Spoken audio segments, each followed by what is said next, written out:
Welcome back. I'm still with Mr. Volker Bromund. He is the Executive Director of Prime Consultancy, and we are talking about attracting foreign investors. And then, we just talked about the current investment climate in Indonesia, and then about the tax allowance facility that was imposed by the government to be effective starting on 6 May. And then, talking about the challenges here, what will be the challenges Indonesia will face in 2015 especially? For investors, it's very important, the overall business climate. And for the Indonesian government, I think it's very important that all ministries and all the administration goes into the same direction. And it doesn't help if one minister gives the tax allowance, but on the other side, for example, the immigration department makes immigration for expat and the KITAS process even more complicated. In Thailand, what I hear is you get a KITAS for the entire family within 3 hours. In Indonesia, it takes between 6 weeks to 2 months nowadays to get a KITAS. Yeah.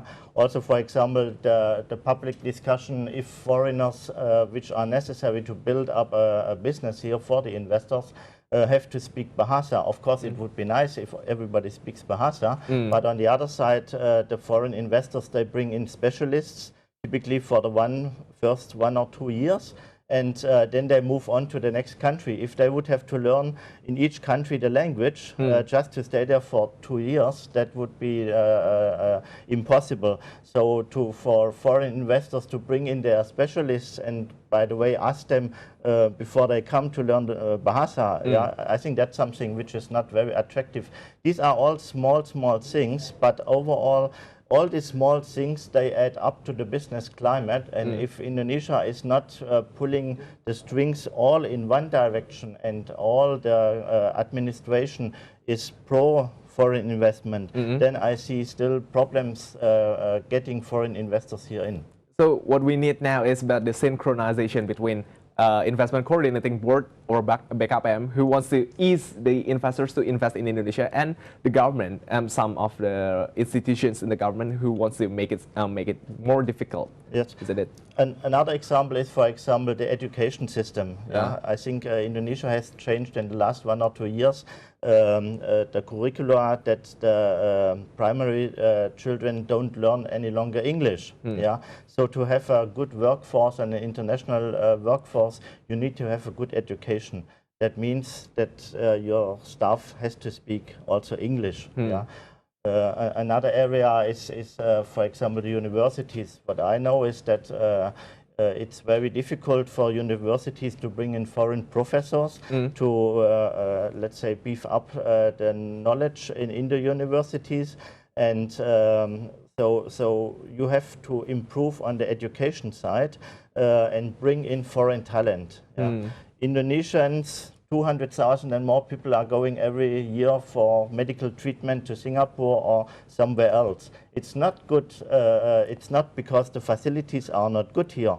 You have also MRIs here. You have Siemens is selling the same equipment what they sell in Singapore in Indonesia, but you are not allowed as a foreign doctors to work in a hospital in Indonesia. So the confidence of the patients in the, let's say, doctors is abroad a little bit higher than in Indonesia.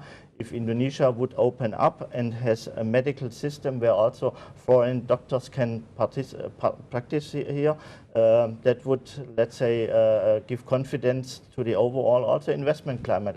If you have a good education system, if you have a good health system, investors will come. And again, it's about the limitation in Indonesia. Well, clearly, Indonesia needs more fresh money. I mean, a fresh investment from the foreign investors here. But then, what strategic actions needed by the government in order to boost the investment from the foreign investors? I mean, in terms of the regulation and the policies.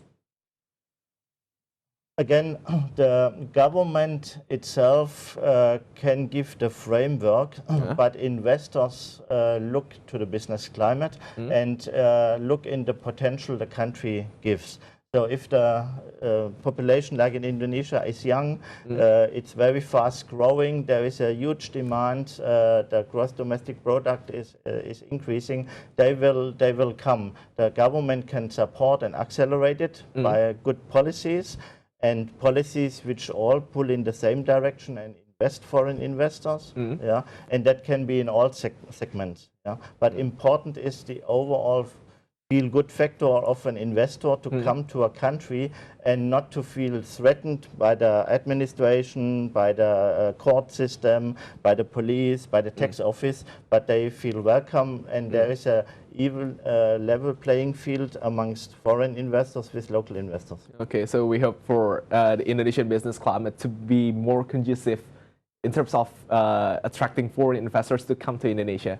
All right, so Mr. Volker Bromund, thank you so much for your time here. We really appreciate it. Thank you. That ended our discussion with Mr. Volker Bromund. He's the Executive Director of Prime Consultancy. We were talking about attracting foreign investors, and in the next segment, we still have some more news and business updates. Stay with Revenews International. Thank you.